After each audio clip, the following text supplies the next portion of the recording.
In the 26th century, human technology has advanced rapidly. Missing limbs are not a problem. As long as one is still breathing, the body can be modified with machinery. These modified beings are known as cyborgs. Dr. Dyson Ito is a cyborg doctor, known for his kindness. He often treats patients who can't afford to pay, which means he himself struggles to buy parts and has to scavenge in the junkyard. One day, while searching through a pile of garbage, he accidentally discovers a torso. Upon activating his life detector, he finds that she is still alive. Without a second thought, Dr. Dyson Ito takes her back to his clinic. He then finds a mechanical body and, using his superb modification skills, gives this broken body a new life. As the sun rises the next day, the girl awakens from her sleep. Astonished as she looks at her hands, she stands in front of a mirror, hardly believing it's real. After confirming that this is not a dream, she puts on some clothes and tiptoes downstairs. Dr. Dyson Ito is delighted to see the girl awake. Although the girl is a cyborg and has senses of pain and taste, everything seems normal on the surface. But she can't remember anything, since she doesn't know who she is. Dr. Dyson Ito names her Alita.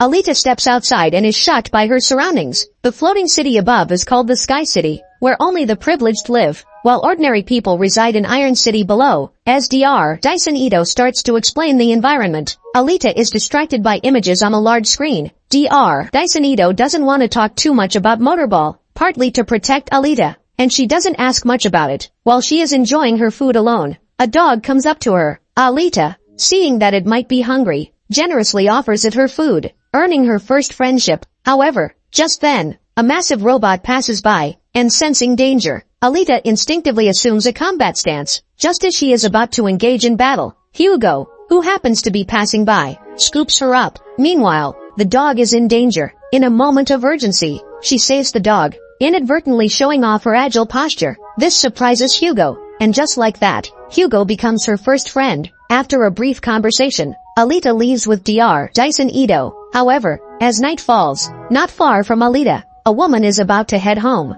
Just as she turns around, a crisis strikes her, and her scream alerts Alita. Alita quietly observes and notices Dr. Dyson Ito carrying a box into the house, his hands covered in fresh blood. Alita does not question him directly. The next day, a patient arrives at the clinic, his mechanical limbs stolen the night before. Why would anyone want to take your arms and legs? Torque coupling. Those jackets want your parts for the black market to supply the Motorball games. You were lucky. Another girl was murdered last night, right near there. Yeah, I heard that guy carves girls up and sells their body parts. This deepens Alita's suspicions. From then on, Alita secretly watches Dr. Dyson Ito to see what he is up to at night. The following night, as Dr. Dyson Ito heads out again, Alita stealthily follows him. Dr. Dyson Ito focuses on a woman in red. He opens the box he is carrying, revealing it to be filled with assemblable weapons. After quickly putting the weapon together, Dr. Dyson Ito hides around a corner, ready to strike. However, just as the woman approaches, Alita jumps out. Don't do it! It's a trap. It is only then that Alita realizes that these people are wanted criminals. The woman in red had intentionally exposed herself to eliminate bounty hunters. With the situation now clear, Dr. Dyson Ito swings his hammer decisively, severing one of the criminal's arms. Despite his efforts, as a human, Dr. Dyson Ito is no match for a cyborg. After being knocked down, the woman in red appears in front of him, ready to kill. In a desperate moment, Alita displays her extraordinary agility once more. However, the man's death angers his two companions, making Alita their target. Nishiana, a modified wanted criminal with scythe-like blades for hands, swings at Alita, forcing her to dodge continuously. Just when Nishiana thinks she has the upper hand, Alita dives and executes a move called Twin Dragons from the Sea, repelling Nishiana, who angrily kicks out in frustration, forcing Alita to roll and dodge continuously. As the enemy gathers strength for another attack, Alita stands and kicks out her legs, creating distance between her and Nishiana. Nishiana doesn't back down and lunges forward at the right moment, only to be met by an aggressive sidekick from Alita, sending Nishiana flying. Alita then follows up with a powerful kick. This spells the end for Nishiana. But it's not over yet. Gruishka, another accomplice, seeing Alita's capabilities, wants to test her himself. However, Alita does not shy away from the fight. Despite her small size, she possesses incredible strength. Gruishka, now armless, experiences Alita's ferocity and quickly retreats in defeat. Alita decides not to pursue further. She and Dr. Dyson Ito head to the Hunter factory. By placing the criminal's head in front of the machine, it recognizes and exchanges it for the appropriate reward. After the battle, Alita is eager to know who she really is and why her body possesses such energy. Seeing her curiosity, Dr. Dyson Ito answers her questions truthfully. In the scrapyard of Iron City, heaps of trash are discarded from the Sky City every day. Alita's body was found among these scraps. Initially, she only had her upper body. To give her a complete form, Dr. Dyson Ito used a body prepared for his daughter, thus creating Alita as she is now. Speaking of the body, Dr. Dyson Ito is somewhat sorrowful. Originally living in Sky City, his family was exiled to Iron City because of his daughter's illness. The body was intended for his daughter. One day, a patient came to the clinic, crazily grabbing medicine while also killing Dr. Dyson Ito's daughter, which led his wife to divorce him.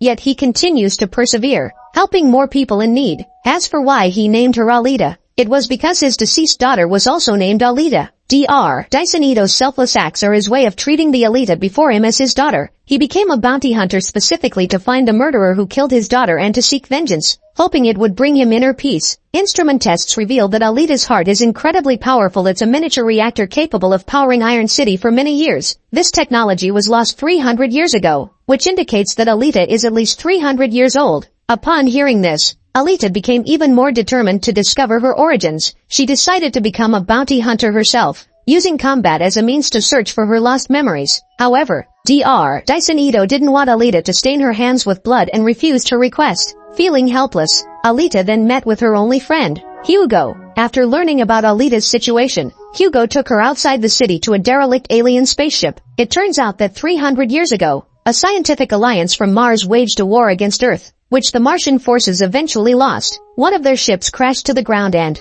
despite centuries passing, it had been mostly stripped of parts, but Alita might find some remnants of her memories there, as the core of her being was derived from Martian technology that had been lost 300 years ago. This meant that Alita was essentially an alien. She entered the ship's interior, a large space with parts not submerged in water. In the decrepit cabin, Alita first looked around and then approached a door. She couldn't help but turn the rotary switch, and a strange scene appeared before her. As she approached the glowing object, a control panel rose to her right. Without thinking, Alita instinctively entered a password, and the glowing ring before her eyes suddenly dissipated, revealing a beautifully constructed body. Upon closer inspection, the beautiful body moved involuntarily, as if it had a close connection to Alita. At that moment, she made a new decision. She took the body from the ship and sought Dr. Dyson Ito's help to transfer into it, but he outright refused. The body was a humanoid weapon system developed by the Martian forces, used by their berserkers. Dr. Dyson Ito did not want her to continue fighting and hoped she would live a peaceful life instead. Frustrated by her thwarted plans, Alita was upset. Although she understood Dr. Dyson Ito's good intentions, she wanted to change to prepare for future crises. She went to the Hunter factory alone and registered as a bounty hunter without hesitation.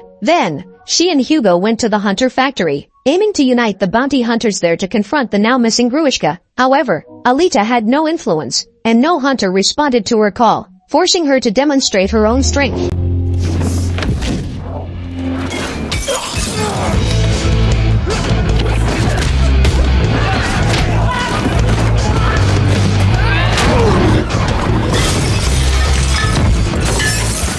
In a noisy brawl, Dr. Dyson Ito arrived with his hammer, initially intending to stop the fight, but realizing it was futile, he threatened to stop offering free repairs if they didn't cease. Just as things quieted down, the door was violently smashed open by the now returning Gruishka. He appeared then because he had upgraded his body. With a mere flick of his hand, he killed the hunter. Seeing this, the other hunters either left or stood by watching. Only the dog Alita had once fed stepped forward. When the beloved dog was killed, Alita was completely enraged. She smeared her hands with the dog's blood and subconsciously drew the berserker's totem. Gruishka then broke the floor, wanting to change the location for a decisive battle. Alita, however, chose to confront him decisively, but the area was familiar to Gruishka, and his upgraded body resisted the same heavy blows that had worked before, with Gruishka preparing his strongest attack. Seeing an opportunity, he launched another attack. Still, Alita chose to attack first. Using her jumping ability, she leaped forward. Just as she was about to land a heavy punch, she was severed by a rotating chain,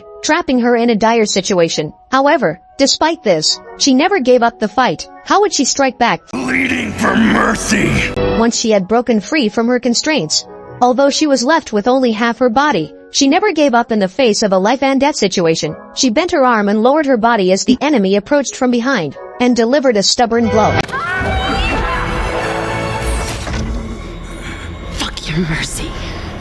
Even though this attack cost her the only palm she had, she still struggled to crawl. However, as the saying goes, every cloud has a silver lining. Dr. Dyson Ito, worried about Alita, arrived with help, forcing the already injured Gruishka to leave the area. Alita was taken back to the clinic by Dr. Dyson Ito, where she finally received the berserker body she desired. This body was not for just anyone. It required Alita's unique heart to operate the body capable of reshaping itself. Once the surgery was completed, Alita showcased her perfect body, effortlessly balancing on a single finger. But that wasn't all. This body could also absorb air to generate an arc of plasma flame, enhancing Alita's agility. Thus, the last berserker was born. Meanwhile, the injured Gruishka was waiting for treatment at a base somewhere, and the man pulling the strings was none other than Vector. He learned that Alita's heart was incredibly powerful and coveted it for himself. He then approached Alita's friend Hugo to learn more about her. However, at that time, Hugo was unaware of Vector's true nature. Although Vector appeared to be the head of the Hunter's factory, he was also being manipulated by a mysterious figure to lure Alita into a trap.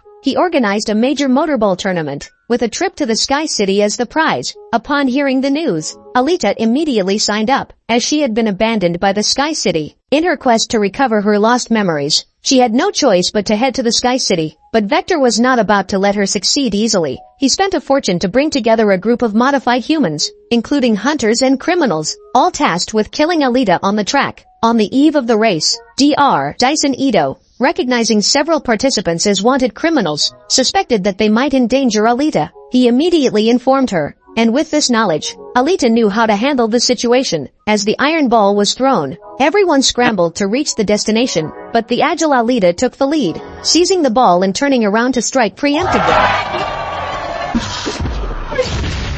Since acquiring her perfect body, her strength had also increased, allowing her to leap meters into the air with ease.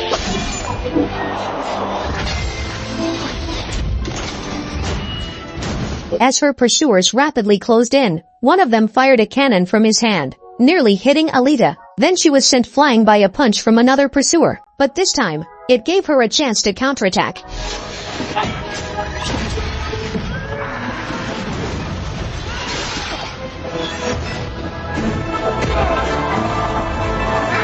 After a powerful counterattack by Alita, she received a distress call from Hugo, who was being hunted by the bounty hunter Zapan. It turned out that Hugo had always concealed his identity. In order to gather enough money to go to the Sky City, he and his companions had repeatedly robbed parts from modified humans. However, since meeting Alita, he had wanted to give up this dead-end path, but Vector had sent the hunter Zapan to frame Hugo for murder, turning him into a wanted criminal. In this critical moment, Alita decisively left the race and rushed towards Hugo's location, but her pursuers followed closely behind and bound her with iron chains. Under such circumstances, how would she fight back?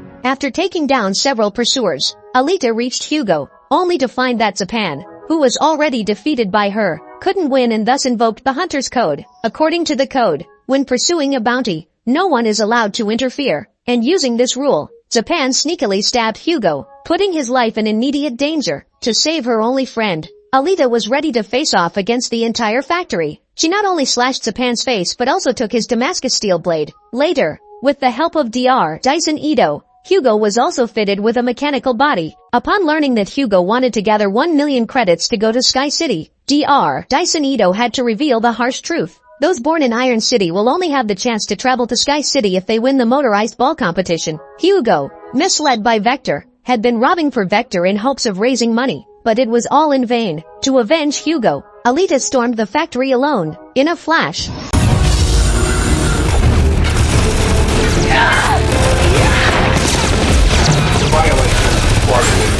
Alita burst into Vector's office. Just as she was about to take her revenge on him, Gruishka unexpectedly struck her from the side. Looking at her pierced wound, she unexpectedly began to self-repair, something Gruishka had not anticipated.